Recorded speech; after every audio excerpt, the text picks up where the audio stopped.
From Danville, Illinois to Lafayette. I chose Rossville to set up a practice back then. It's taken me 9 years to get here. And I just love the people here. There's a lot of good people here. There's some bad eggs. We'll deal with that later.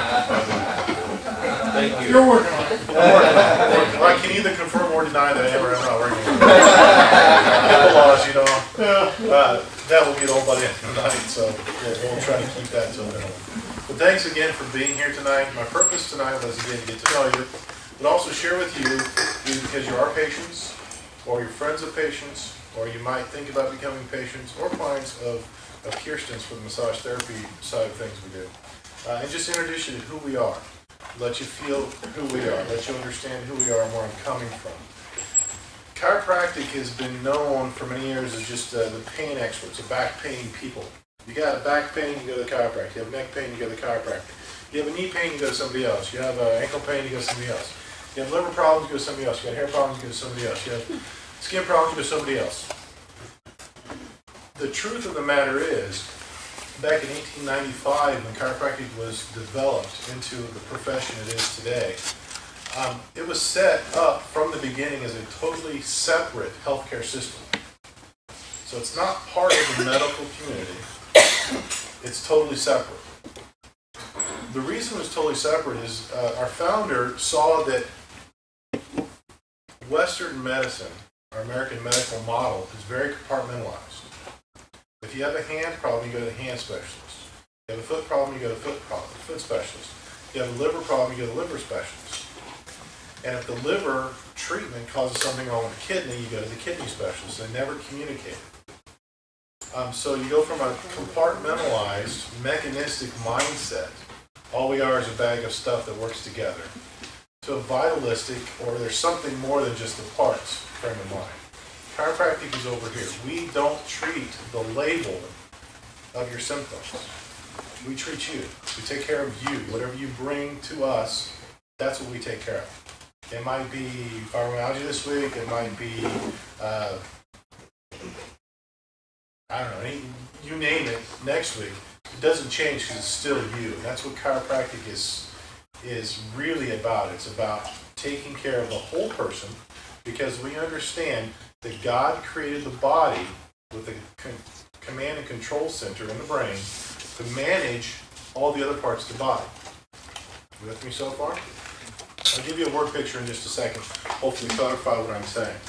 So if that command and control center is the brain, it communicates to the body through the nervous system. If we have something pinching on nerves, then we unbalance or we interfere with the messages being sent, right? Does that make sense? I need some feedback or I'm going to start all over. Yes. That's just how I speak. If I don't get feedback, I start all over. Because you might not have heard something, so I can go back and do it again. My Taekwondo students love that, by the way. So if something interferes with it, we get a mixed-up message. Either you get too strong of a message, we're getting an unbalanced, or the message itself is getting mixed up. So if we have nerves from the left and right going to the liver, and that nerve is being pinched on, it's getting mixed signals. So the liver has no option but to follow the commands given to it, so it's not going to function properly. Does that make sense? Yeah. Okay. How would it be if our, let me pick a good branch of the service here, our Air Force was sent on a mission, but all the commands sent from the general in charge was garbled? What kind of effect would that be? Not a very good effect, right? Now, if we have a good command structure and good communication structure, what kind of effective strike force would that be? Very effective, pinpoint, done out, no casualties, right? Body works the same way. If those messages are garbled, mixed up, or lost, the body parts don't know what to do because the command structure is not there. Are you clear with that? Yes. All right, so here's some questions for you. Is pain good or bad? Bad. Good. Not necessarily Good. bad. It tells you something's wrong. Okay, those of you say it's bad. Why is it bad? Because I don't like it. Because you don't like it. Those who said good, why? Pain is a natural response to the body. It's telling the brain, the control system, something's wrong. Pay attention to me. Okay? It's like your 16-year-old daughter throwing a fit. Something's wrong. You gotta take care of it. That's the focus, right? 17. I know. Almost 35. a natural response. God, when he created the body, he created this pain response because something's wrong. It's not functioning properly, it's not doing its job, and so it triggers these responses to the brain. It causes the brain to alert your consciousness, hey, something's wrong. Okay? Your finger feels like there's something really, really hot there. Look at it at least. Oh, it's on the fire, take it out of the fire. Makes sense, right? Now, if our house was on fire and the smoke alarm was going off, what's the logical thing to do? Get out of the house. What would be the next logical thing? Call fire department. Call the fire department and then Put out the fire. put out the fire. And then call the insurance agent, fix the house, move back in, right? And then go to the Those are the chiropractor. steps, right? And then go to the chiropractor. Right. Okay. Now, when we have pain going on in our body, what's in our society, not you specifically, but what's the general tendency for us when we have knee pain? Take a pill. Take a pill. So in the analogy of the house burning down, that's like going to the battery, going to the smoke detector, and it's like, you're going off, I don't like you going off, I'm going to pull the battery out. And you go on and still stay in the house. See the disconnect there? But we don't know in our society that pain is actually a naturally good, although unenjoyable, non-enjoyable, whatever the word is, part of how God made our body. Does that make sense? So we going along here, okay? So if we have pain, that means there's damage or something that needs to be focused on, and it's alerting our brain that something's going on. So we need to take care of it. We can throw drugs at it and unplug the smoke detector, or we can use that to focus our efforts on solving the problem. Does that make sense? Very good. All right. Any questions so far? All right, so this house thing, let's go back to this house word picture. House is on fire, smoke detector is going off. You leave the house. I call 911, fire department come, they put out the fire, right? Hope so. Okay, if they get there in time. Everybody's ready to get there in time. But is there still structural damage to the house? Okay. So you call the contractor, a good general contractor, he comes and he gets all the stuff to rebuild the house. He goes in and rebuilds the house, and then you move back in. There's one person in this whole word picture here that we really haven't identified. And it's a person coordinating all these efforts. Okay? So the fire department has somebody coordinating the attack on the fire. Would you agree with that? I mean, you work on a fire department, right? Ambulance service? Okay, you guys have all seen a fire being attacked, right? You have somebody in command saying, put the hoses here, put this much here, go chop holes in the roof and all that other fun stuff, right? So what if the fire department showed up without that command structure, without those instructions? What would it look like? Yeah, it'd be the Charlie Chaplin of the fire department, right? People running around, shooting hoses at each other, falling down. There would be no coordination of the attack on the problem, right?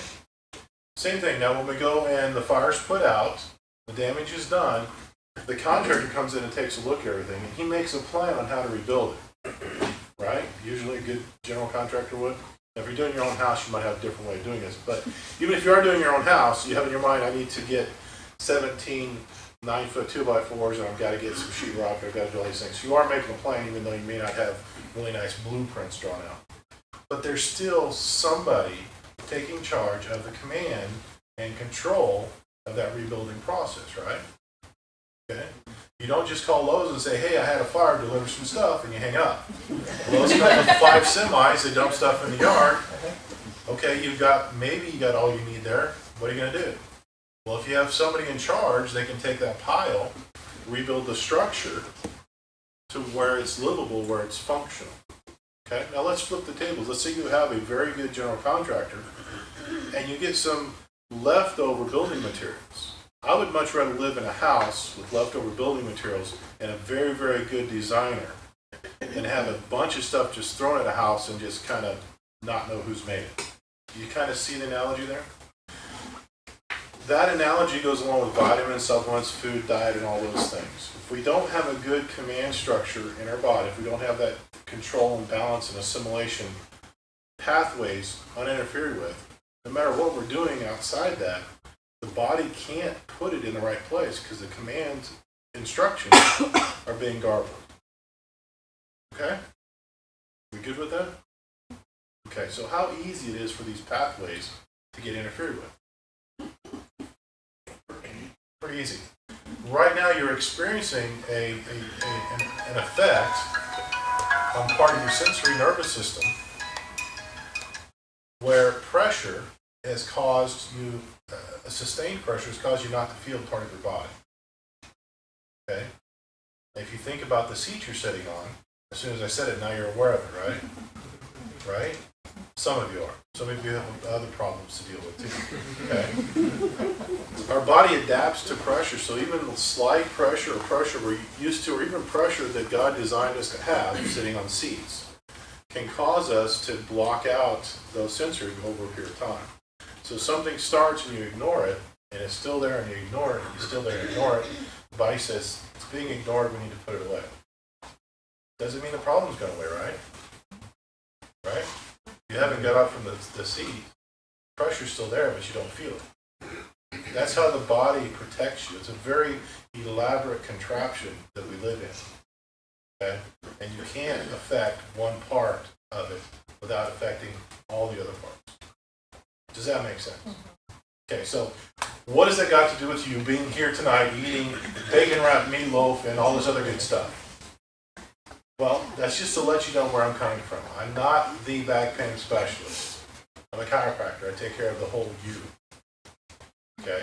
That is relieving the subluxations, those interferences with the message, helping you with exercise and diet, helping you with the nutritional aspect of things, understanding we do not live in a perfect world. We never can, because we're in a sin-cursed world.